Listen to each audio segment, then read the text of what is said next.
October 3, 1993. Mogadishu, Somalia. 3:32 p.m.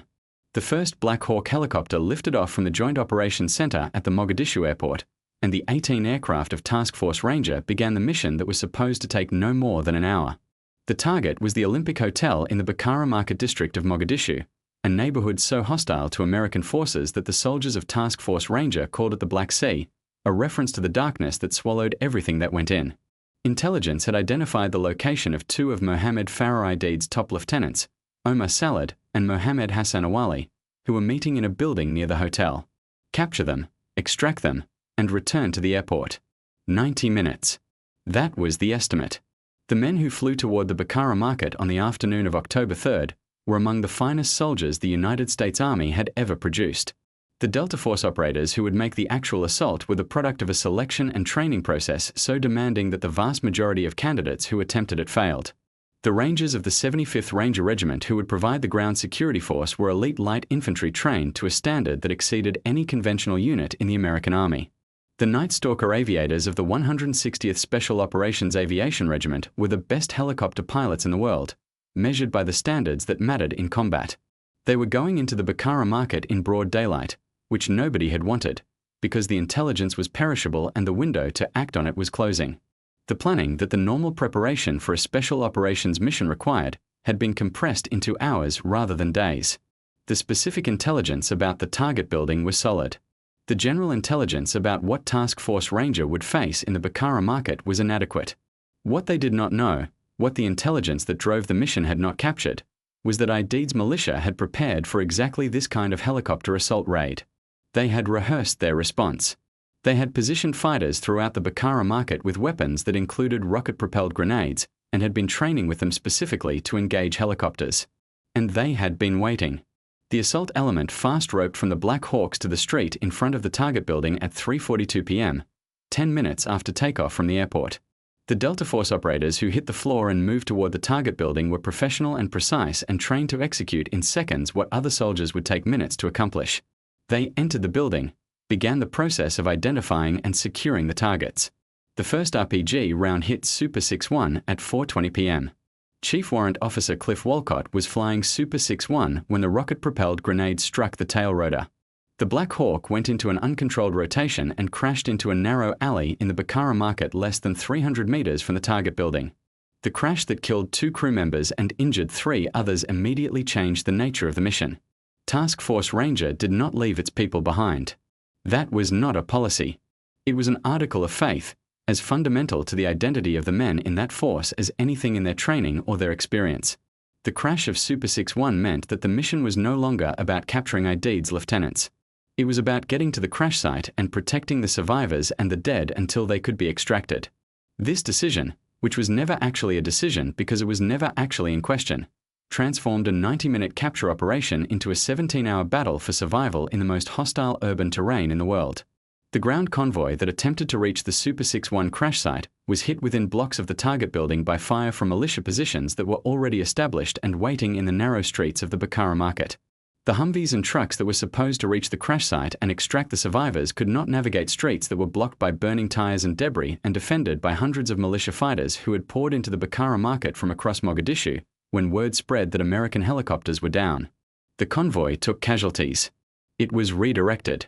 It lost cohesion under fire and ended up scattered across the Bakara Market in positions that were far from the crash site and far from any possibility of coordinated extraction. At 4:40 p.m., a second Black Hawk was hit. Super 6-4, flown by Chief Warrant Officer Mike Durant, was struck by an RPG and went down approximately a mile from the first crash site. Durant survived the crash but was badly injured and alone with 2 dead crew members in a city that was trying to kill every American it could find. 2 Black Hawks down. 2 crash sites separated by a mile of the most dangerous urban terrain in the world. A ground convoy that was itself taking casualties and could not reach either site. Hundreds of militia fighters converging on both locations. And night coming. The response to the 2 crash sites was conducted by men who understood exactly what the situation was and who went anyway. Master Sergeant Gary Gordon and Sergeant First Class Randall Shughart were Delta Force snipers orbiting the second crash site in a Black Hawk. They could see from the air what Durant could not see from the ground, that his crash site had no American forces near it and that Somali militia was converging on it from every direction. They could see that without intervention, Durant would be killed or captured within minutes. Gordon and Shughart requested permission to insert at the crash site. The request was denied. The officer who denied it understood that inserting 2 men into a crash site surrounded by hundreds of militia fighters was tantamount to ordering their deaths. Gordon and Shughart requested permission again. It was denied again. They requested a 3rd time. Permission was granted. What Gary Gordon and Randy Shughart did after they fast-roped to the second crash site was one of the most extraordinary acts of individual courage in the history of American arms.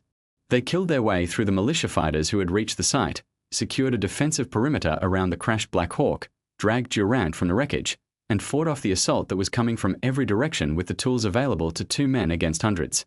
Gordon was killed. Shughart was killed. Durant was captured. Before he died, Gordon gave Durant his pistol with the remaining ammunition. It was the last pistol in the perimeter. Both men received the Medal of Honor posthumously. They were the first Medal of Honor recipients since the Vietnam War. President Clinton presented the medals to their families at a ceremony at the White House. At the first crash site, the situation was different in its details and the same in its fundamental character. The Rangers and Delta Force operators who had reached Walcott's crash site were surrounded and holding a perimeter that was measured in meters while hundreds of militia fighters attempted to overrun it.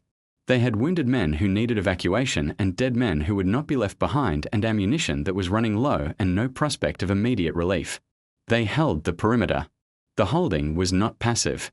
The Rangers and operators who had dug into the crash site perimeter were fighting with an aggression that the militia fighters had not expected from men who were effectively surrounded and cut off. They used the rubble and the crashed helicopter and the bodies of the dead for cover. They directed fire with precision that reduced the militia's ability to mass for a decisive assault.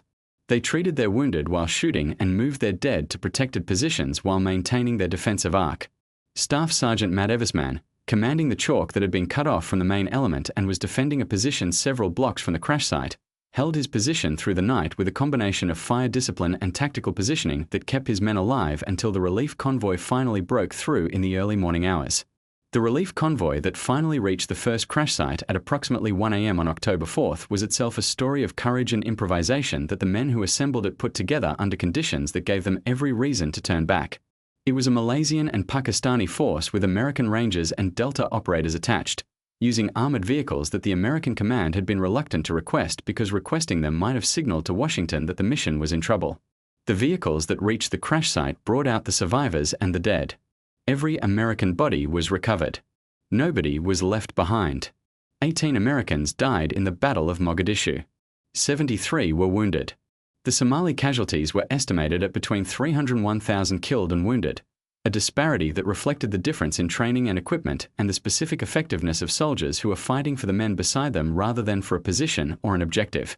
The political response to the Battle of Mogadishu was the withdrawal of American forces from Somalia and a reassessment of the rules of engagement and the operational parameters for American special operations missions that had profound effects on American military policy in the years that followed. The images of American soldiers' bodies being dragged through Mogadishu streets were broadcast around the world and produced a domestic political reaction that shaped American foreign policy for the next decade. The soldiers who fought in Mogadishu had their own response to what had happened, which was different from the political response in the same way that soldiers' responses are always different from the responses of the people who make policy from a distance. Sergeant First Class Paul Howe, a Delta Force operator who fought at both crash sites during the battle, described the specific quality of what had happened in terms that captured what the men of Task Force Ranger had demonstrated in 17 hours in the Bakara Market. "We didn't fail," Howe said. "We accomplished every military objective we were given. We captured the targets. We held both crash sites. We recovered every American body. We brought out our wounded and our dead. What we couldn't control was the decision-making in Washington and the political consequences of a fight that cost us 18 men. But the men who fought that battle did everything that soldiers can do. Everything." He was right. The men of Task Force Ranger were in Somalia because American policy had put them there. They were in the Bakara Market because their intelligence had identified a target opportunity. They were at the crash sites because that is where their brothers were, and that is where American soldiers go when their brothers are in trouble. They stayed at the crash sites for 17 hours in conditions that should have broken them because nobody was going to be left behind, and because that principle was worth 17 hours in the Bakara Market and whatever it cost. Gary Gordon and Randy Shughart went to the second crash site because Durant was there alone and they were the men in position to reach him, and leaving him there was not something they could do and call themselves soldiers of the kind they had trained to be. They gave everything they had. They died giving it. And Durant survived because they had gone. That is the Battle of Mogadishu. That is what the men of Task Force Ranger were and what they did in 17 hours in a city that was trying to kill them. They went where their brothers were. They stayed until every one of them was out. They came home with their dead because they do not leave their dead. That was enough. In the specific calculus of what soldiers owe each other, it was everything. Nobody was left behind in Mogadishu. That is the whole story. That is all of it. Nobody was left behind.